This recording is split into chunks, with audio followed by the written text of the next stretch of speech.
તાપીના કાકરાપર, વ્યારા, વાલોડ, સોનગઢ અને Bardoli rural police station વિસ્તારમાં થયેલી 12 ઘરફોડ ચોરીના ગુના ઉકેલવામાં લોકલ ક્રાઇમ બ્રાન્ચ તાપીને પેરોલ ફ્લો સ્ક્વોડને સફળતા મળી છે. પોલીસે રીઢા ઘરફોડ ચોરી ઇસમને કુલ રૂપિયા 9,04,535નો મુદ્દામાલ સાથે ઝડપી પાડ્યો છે. આ ઇસમ સામે વિવિધ પોલીસ સ્ટેશનમાં 12 ઘરફોડ ચોરીના ગુના નોંધાયા હતા, જે ઉકેલાયા છે. આ કાર્યવાહી લોકલ ક્રાઇમ બ્રાન્ચ તાપી અને પેરોલ ફ્લો સ્ક્વોડ દ્વારા સંયુક્ત રીતે કરવામાં આવી હતી. તાપી જિલ્લાના અલગ અલગ પોલીસ સ્ટેશનોમાં જે ઘરફોડના બનાવ બન્યા હતા એ અનડિટેક્ટ ઘરફોડને શોધી કાઢવા માટે, આરોપીને શોધી કાઢવા માટે એલસીબીની ટીમ, પેરોલ ફલ્લોની ટીમ, એ વિવિધ ટીમો દ્વારા છેલ્લા ઘણા સમયથી પ્રયત્નો કરવામાં આવ્યા હતા. તેના ભાગરૂપે જ એલસીબીની ટીમ દ્વારા તાપી જિલ્લાના લગભગ 12 જેટલા ગુના, અનડિટેક્ટ ગુના હતા, એ ગુનાનો આરોપી પકડવામાં આવ્યો છે. કલ્પેશ લાલજીભાઈ ગામિત, જે કાંકરાપર પોલીસ સ્ટેશનના બેડકુવા નજીક ગામે રહે છે, તેને ટેકનિકલ સર્વેલન્સના માધ્યમથી અને આ ઉપરાંત હ્યુમન સોર્સના માધ્યમથી આરોપીને પકડી લાવી અને પૂછપરછ કરતા આરોપી પાસે પોતે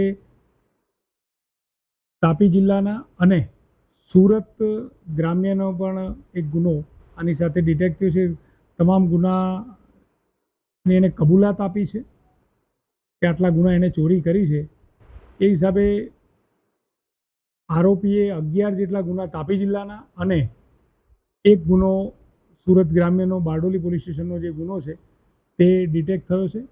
આરોપી પાસેથી મુદ્દામાલની વિગત આપને જણાવું તો ટોટલ સોના ચાંદીના દાગીના, આ ઉપરાંત તેણે ગુનાના કામે વપરાયેલ બાઇક, આ ઉપરાંત તેનો મોબાઈલના બધી વસ્તુની કિંમત ગણતા 9 લાખથી વધારે કિંમતનો ટોટલ મુદ્દામાલ આરોપી પાસેથી કબજે કરવામાં આવ્યો છે.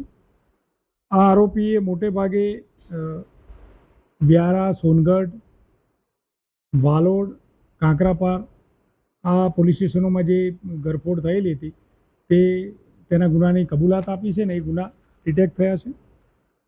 અને તેની એમોમાં એ પોતે બાઇક લઈ એકલો જ રેકી કરતો, દિવસ રાત દરમિયાન રેકી કરી અને કોઈ ઘર બંધ જણાઈ આવે તો એ ઘરમાં એ ઘરફોડના બનાવને અંજામ આપતો હતો.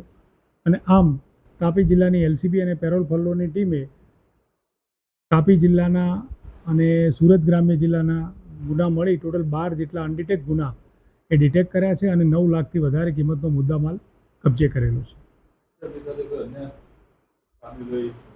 હા, આરોપીને અમે રિમાન્ડની કાર્યવાહી કરવાના છે. એમાં વધુ પૂછપરછમાં જે પણ ખુલશે એ પ્રમાણે અમે એની સાથે મદદમાં કોણ હતું, એને બીજા કયા ગુનાને અંજામ આપ્યું છે, આ તમામ વસ્તુ બાબતે અમે વધુ પૂછપરછ હાથ ધરવા.